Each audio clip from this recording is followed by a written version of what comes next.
Barrister Saidul হক সুমনের কিন্তু এটা আমাদের বিরুদ্ধে প্রথম ভিডিও নন। ওনার পেজে একাধিক ভিডিও এমন আছে এবং কখনো আমরা এরকম পদক্ষেপ গ্রহণ করিনি এবং করতে যাইনি।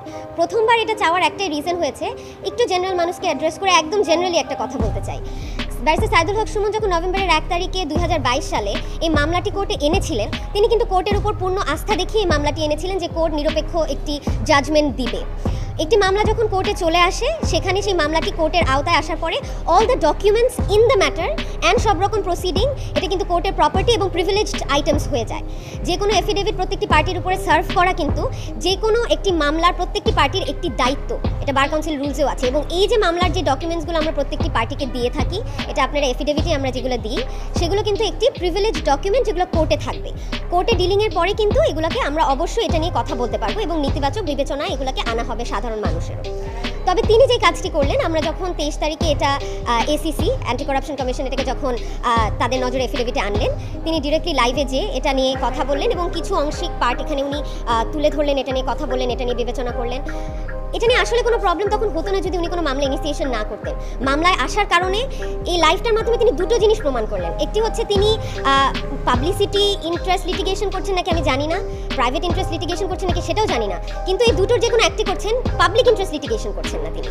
এবং সেকেন্ড হচ্ছেন, তিনি অবশ্যই যখন এই কথাগুলো উঠে তুলে ধরেছেন, তার একটি আমি একটু আসছি 1 মিনিট, যে আজকে আমাদের আইনজীবী এটা বলেছেন এবং উনি কিছু কেসের মাধ্যমে এগুলো ব্যাখ্যা দিয়েছেন, সিনিয়র অ্যাডভোকেট প্রবীণ যোগী স্যার এটা বলেছেন। এবং ইনি সেকেন্ড জিনিস যেটা উনি করেছেন, উনি আসলে মহামান্য আদালতের উপরে একটি আস্থার অভাব দেখিয়েছেন। আদালতের কাছে আছেন, ওনার বিবেচনা করে দেখবেন। তার আগে যদি তিনি একটা পাবলিক হিয়ারিংয়ে যেতে চায়, আসলে মহামান্য আদালত নিজেও তারা আজকে দুঃখিত ছিলেন। আমরা দেখেছি যে দুজন জাস্টিসের মুখেও একটি খুব ঠিক বলবেন একটু দুঃখ ছিল, কারণ তার কাছে তারা এক্সপেক্ট করেন তিনি যদি একটি সাধারণ ব্যক্তি একটি ভিডিও করতেন, আমাদের কিন্তু কোনো সমস্যা হতো না। তিনি একজন আইনজীবী, সব থেকে দুঃখের বিষয় হচ্ছে এটা, একজন আইনজীবী হয়ে এবং আমার থেকেও যথেষ্ট বেশি এক্সপিরিয়েন্স তার নিজস্ব থাকাকালীনও তিনি যদি এটা করে থাকে, আসলে এটি দুঃখজনক। আমি যে সাধারণ মানুষকে এটা বোঝানোর জন্যই আজকে লাইভে এসেছি। যে অর্ডারটি দেওয়া হয়েছে সেই অর্ডারটি সাংবাদিক সবার সামনে এসেছি, দুঃখিত। যেই অর্ডারটি দেওয়া হয়েছে আমি শিওর যে এটা পেটিশনার অলরেডি আপনাদের সামনে বলেছে, তারপরে একটি ব্রিফ দেওয়া হলো। ব্যারিস্টার সাইদুল হক সুমন দুবার লাইভে গিয়েছেন, একবার 23 তারিখে জানুয়ারির, একবার 25 তারিখে। 23 তারিখে এটা সবাই জানেন, 25 তারিখে উনি লাইভে যাওয়ার কারণ ছিল আমরা একটি পেটিশন করেছেন এবং উনি তার জনগণকে জানাতে চেয়েছে যদি কোর্ট একটি রায় দেয় এবং তিনি আর লাইভ করতে না পারেন, তাকে যাতে ম্যানেজড হিসাবে না ভাবা হয়। এখন আমি এই সম্পর্কে কোনো মন্তব্য করতে চাইনি।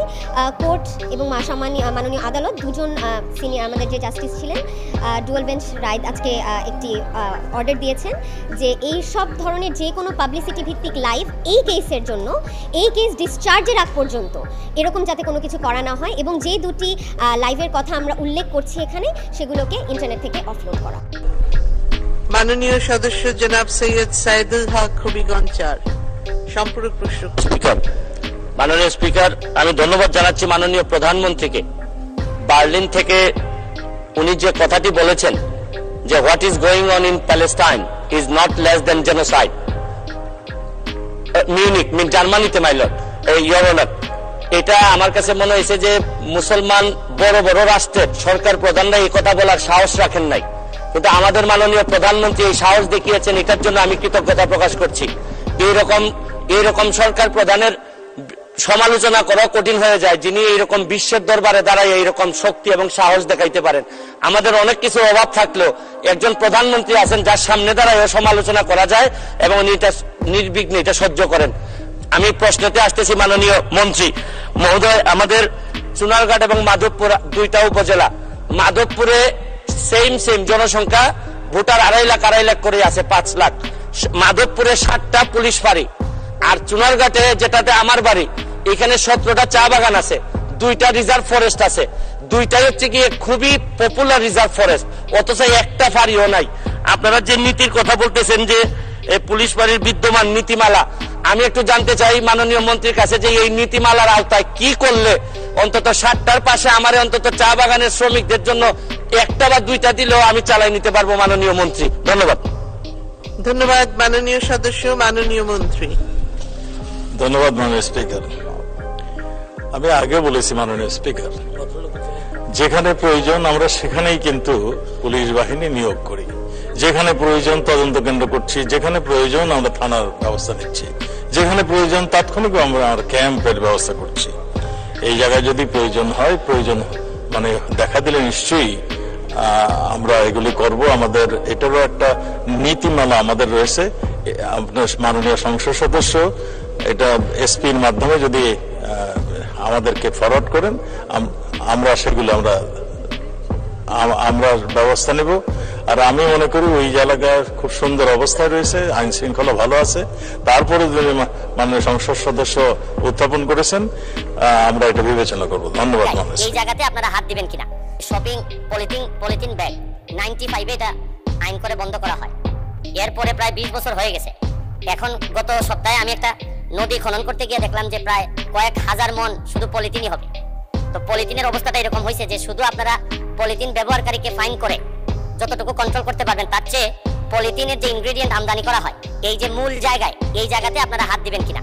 এক আর সেকেন্ড হচ্ছে কি, ব্রিকফিল্ডের যে বিষয়টা, শুধু পরিবেশের ক্ষতির সাথে সাথে আমার এলাকায় আমি খেয়াল করে দেখলাম যে কৃষি জমির মাটি সব ওনারা নিয়ে যাচ্ছেন। কিছুদিন হয়তো নির্বাহী ম্যাজিস্ট্রেট পাঠানো হয়, কিন্তু এটা এমন জায়গায় চলে গেছে যে স্থানীয় প্রশাসন এটা কন্ট্রোল করতে পারতেছে না। আরেকটা হচ্ছে কি, আপনাদের পরিবেশ বিভাগের যে ছাড়পত্র, আমার বিবেচনায় আমি আমার এলাকাতে খেয়াল করে দেখি যে এই ছাড়পত্র পাওয়া সবচেয়ে সহজ হিসাবে বিবেচিত হয়, কারণ কোনোভাবে ম্যানেজ করে এই ছাড়পত্রগুলো নেওয়া যায়। এই ব্যাপারে আপনারা ব্যবস্থা গ্রহণ বা শক্তিশালী অবস্থানে যাবেন কিনা? মানে স্পিকার, আমাদের মাননীয় সংসদ সদস্য একজন ব্যারিস্টারও, উনি একটি প্রশ্নের সুযোগে 3টি প্রশ্ন করেছেন। সুতরাং আমি খুব দ্রুত সেই 3টি প্রশ্নের জবাব দিব।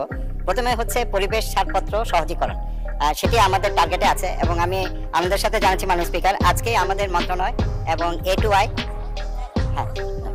আমি আসছি, আমরা একটি MOU সই করেছি। এখানে এই বিষয়টি আমরা অন্তর্ভুক্ত করেছি। আমাদের 4টি শ্রেণী আছে, সবুজ, হলুদ, কমলা এবং লাল। এবং সবুজের যে ছাড়পত্রটা আছে সেটাকে আমরা আরো কিভাবে সহজে একটা সেলফ অ্যাসেসমেন্টের মাধ্যমে করা যায় কিনা। আমি জানি এখানে অনেক অভিযোগ আছে, দীর্ঘসূত্রিতার একটা অভিযোগ আছে এবং হয়রানির অভিযোগ আছে। এই বিষয়টি আমরা দেখছি। যেহেতু আপনি ইট ভাটার যে কথাটি বললেন, আগের এক প্রশ্নের জবাবে আমি বলেছি, সুনির্দিষ্টভাবে আপনাকে আবারও তথ্যটা দিচ্ছি। বাংলাদেশে প্রতি বছর 13 কোটি মেট্রিক টন কৃষি মাটি আমরা ব্যবহার করছি এই ইট ভাটার জন্য, এবং সেটার খাদ্য নিরাপত্তার উপর একটা প্রভাব আছে। তবে সেই সমাধানটা আমরা যেটা দিচ্ছি, আমরা এখন ব্লকের দিকে চলে যাওয়ার চেষ্টা করছি। এবং আরেকটা আপনার যে প্রশ্নটি ছিল সেটা মাননীয় স্পিকার, যেহেতু সময় কম, আমি ওনার সাথে কথা বলে সেই প্রশ্নের জবাবটি দেব। আমি মালিককে বলবো, মালিক পক্ষরে বলবো যে যেভাবে পারেন তাদের আপনাদের শ্রমের মূল্যটা যেন আপনাদেরকে পরিশোধ করে, নাইলে কিন্তু আমি আপনাদের পক্ষে ওই আন্দোলনের সূচনা করব। এই আন্দোলনে কিন্তু আমি আপনাদের পক্ষে থাকবো, আমি কিন্তু এই পক্ষে না। আর আপনারা জানেন কিনা, আপনারা তো টিভি দেখেন না অনেকেই, এমপি হওয়ার পরেই মহান সংসদে গিয়া জননেত্রী শেখ হাসিনার সামনে দাঁড়াইয়া প্রথম যে বক্তব্যটা রাখছিলাম, এই বক্তব্যতেই বলছিলাম যে মাননীয় প্রধানমন্ত্রী, আপনি যদি চা বাগানের শ্রমিকরা আপনার মা মনে করে, আর আপনি মা হইয়া যদি আপনার বাচ্চাদেরকে রক্ষা না করেন, আর কেউ বাংলাদেশে করবে না। এখন আজকে আমার নিজাম চৌধুরী আপনাদের মেম্বারেরা আমারে বলল যে চাউলের অভাব, এরা বেতন পায় না, চাল লই আইছে। বেগম এই গেলানিরে কইছি চাল পাঠাও, হয়তো লাল চান্দা বলতে হইবে চাল পাঠানোর জন্য। এখন আশ্চর্য লাগে কি জানেন, আমি মনে হয় একমাত্র এমপি, আপনারা মাসে মাসে একবার করে দেখেন। আগের এমপি দেখছেন কখনো? শুনছেন কিরকম দেখতে? খালি নেতারা কইছে আইবো, আজকে এমপি নাই।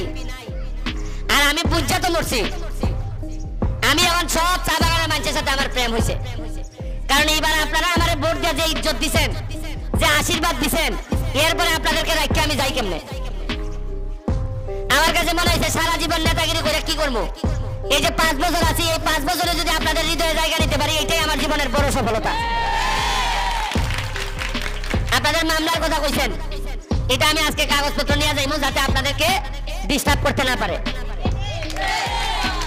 আজকে চাল দিয়ে যাইতেছি, আমি মালিকরে বলবো, মালিক পক্ষরে বলবো যে যেভাবে পারেন তাদের আপনাদের শ্রমের মূল্যটা যেন আপনাদেরকে পরিশোধ করে, নাইলে কিন্তু আমি আপনাদের পক্ষে ওই আন্দোলনের সূচনা করব।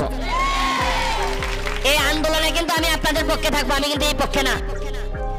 আর আপনারা জানেন কিনা, আপনারা তো টিভি দেখেন না অনেকেই, এমপি হওয়ার পরেই মহান সংসদে গিয়া জননেত্রী শেখ হাসিনার সামনে দাঁড়াইয়া প্রথম যে বক্তব্যটা রাখছিলাম, এই বক্তব্যতেই বলছিলাম যে মাননীয় প্রধানমন্ত্রী, আপনি যদি চা বাগানের শ্রমিকরা আপনার মা মনে করে, আর আপনি মা হইয়া যদি আপনার বাচ্চাদেরকে রক্ষা না করেন, আর কেউ বাংলাদেশে করবে না।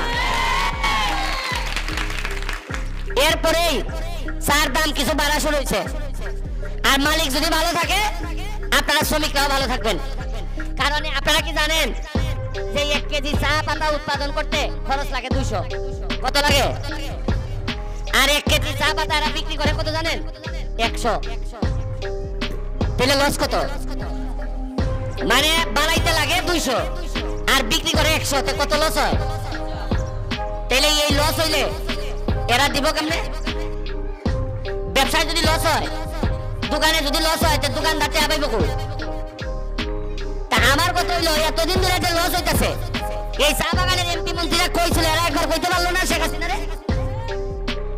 কেউ কিছু কয় না। যাই হোক, আমি কথা বাড়াইতাম না। বাচ্চা কাচ্চার পড়াশোনাটা বন্ধ করা যাবে না। ব্রিজ খুলানো 1.5 কোটি টাকার একটা ব্রিজ হইতেছে।